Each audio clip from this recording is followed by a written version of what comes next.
Let me read this CNN headline to you. Navajo Nation's objection to landing human remains on the moon prompts last-minute White House meeting. Now, to understand this, here's what you need to know. There are companies that will, for a fee, fly your cremated remains to space. In this case, bury them on the moon. Two private companies that provide these lunar burial services, Celestis and Elysium Space, plan to send dozens of sets of human remains on a lunar lander set to launch on Monday. But the president of the Navajo Nation says that turning the moon into a burial ground would be offensive to indigenous cultures. They've asked the White House and NASA to delay the launch. And consider this, that NASA apologized for doing something similar more than 20 years ago. In a statement, the CEO of Celestis says they reject the concerns the flight desecrates the moon. It is a touching and fitting celebration, he says, for our participants, the exact opposite of desecration. It is a celebration. Joining me now is the president of the Navajo Nation, Dr. Bu Nygren. Mr. President, thank you for being with me. Let me start here with just the explanation of why sending these human remains, these capsules with DNA to the moon would be considered by the Navajo Nation and others a desecration of the moon. Good morning. I appreciate the time that you all have given me. One of the first things, as I explained, we had a last-minute meeting with the White House, NASA, and Department of Transportation officials yesterday.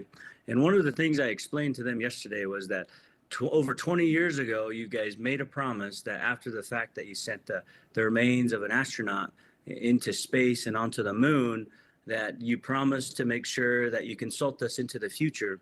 But through the discussions yesterday, through the loopholes of private companies that they don't have to consult us, but they did promise that moving into the future that they would consult us. And one of the things I asked them is that you guys have a lot of influence as far as NASA. Most of these missions wouldn't happen without the funding, the millions of dollars that help you launch these projects. So you should have a say in trying to make sure that the promises that were made over 20 years ago are upheld.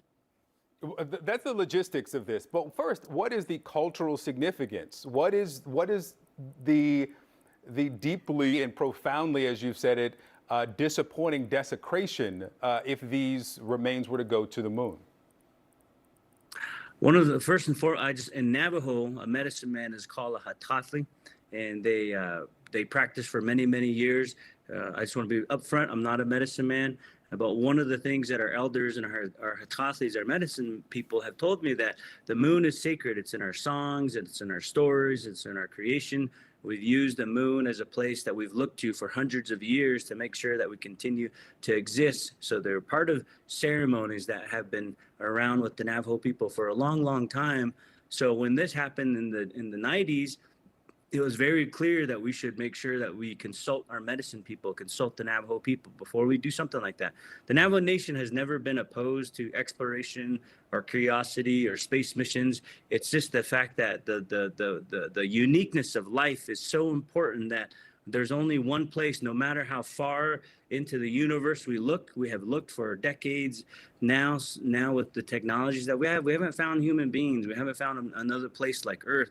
So to us, we're very unique. We're created here on Earth, and we should continue to exist here on Earth as we move along out of this life. So that's one of the things that the medicine men have told us. And then the fact that there's ceremonies that continue to exist here within the Navajo Nation and across all indigenous cultures that have looked to the skies for thousands of years, and to know that you have human remains circling the Earth, that's a little concerning to think about, because a lot of us pray to the moon, and that's the female counterpart of the sun in our culture.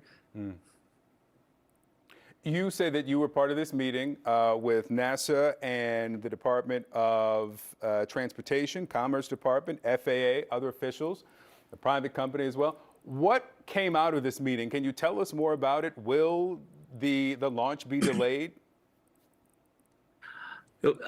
I believe it was a meeting to kind of softly tell us that, you know what, we're sorry, but the launch is still going to happen. But one of the things that I requested is that we should have, there's going to be a lot more, as you mentioned earlier, throughout this year. And we only ask that NASA fulfill its part of its promise.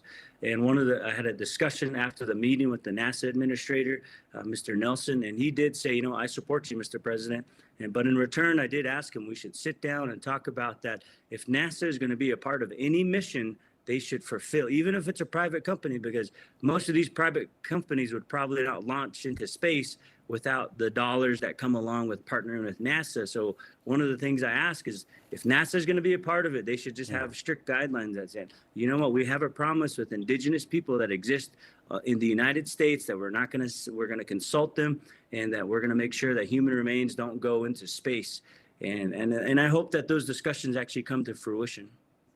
Yeah, that commitment was made back in the 90s after human remains were sent to the moon. President of the Navajo Nation, Dr. Boo Nygren, thank you so much for being with me. Thank you, sir.